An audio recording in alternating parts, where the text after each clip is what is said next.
Hi, I'm Dr. Jeremy Neal. I'm a professor of philosophy at Houston Baptist University. Today I want to talk about a very important philosophical device that was influential in the 20th century, John Rawls's original position.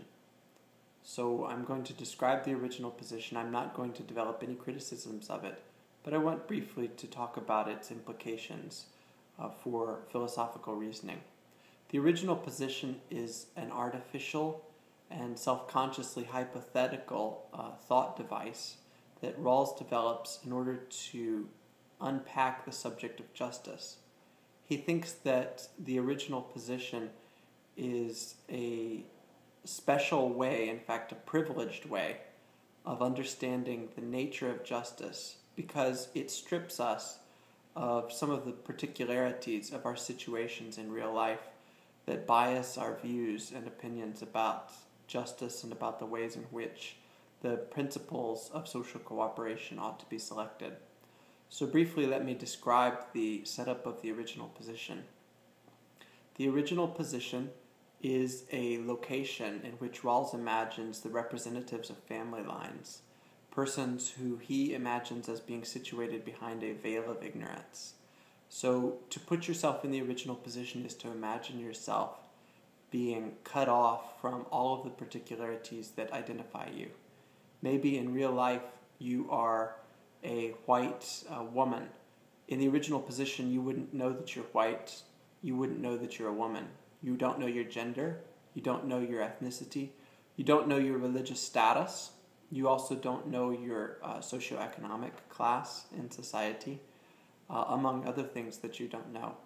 The hope, for Rawls at least, is that by situating representatives behind the veil of ignorance, it is possible for them to get a much clearer understanding of the principles of justice and of the way in which social cooperation ought to proceed than they would otherwise have if they were tied to their particularities. So presumably a white woman would, in real life society, agitate for principles of social cooperation that would benefit her, even if they came at the expense of other persons who are not so benefited. But behind the veil of ignorance, she doesn't know what principles of social cooperation would benefit her.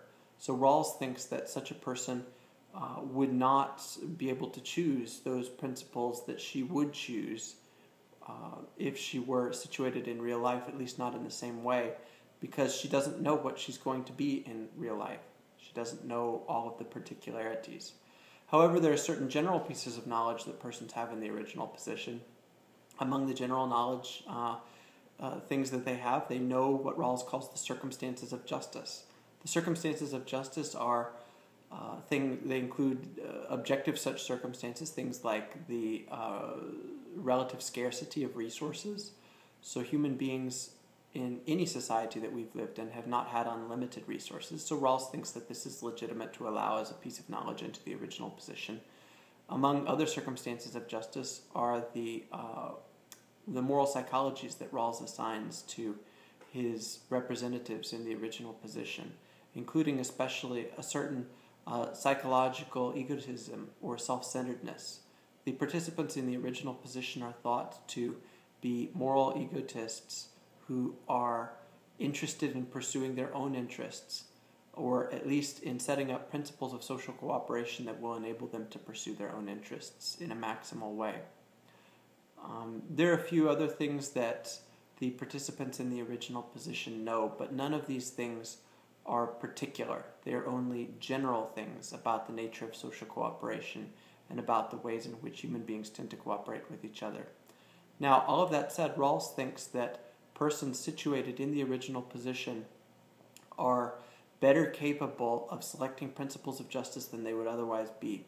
And I'm briefly going to mention here at the end two principles of justice that Rawls thinks would be chosen as ways of organizing society by representatives in the original position.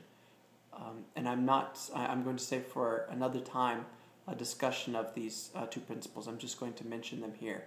So the first principle of justice that Rawls thinks would be chosen in the original position very famously is the liberty principle. And it states more or less as follows.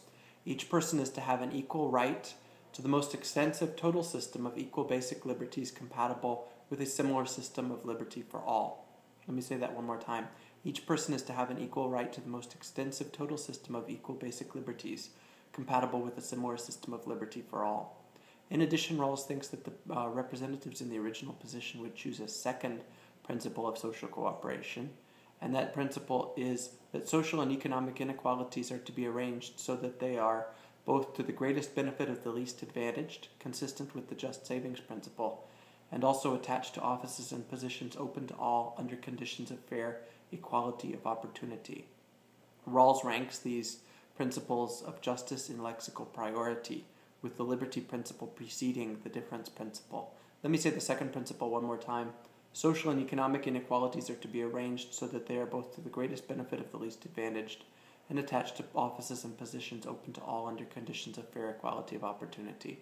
I will save for another time an explication of these two principles of justice and why Rawls thinks that they would be selected, but suffice to say, he thinks that these would be the optimal principles by means of which social cooperation ought to proceed among persons who, in real life, are descended from the moral development situation described in the original position.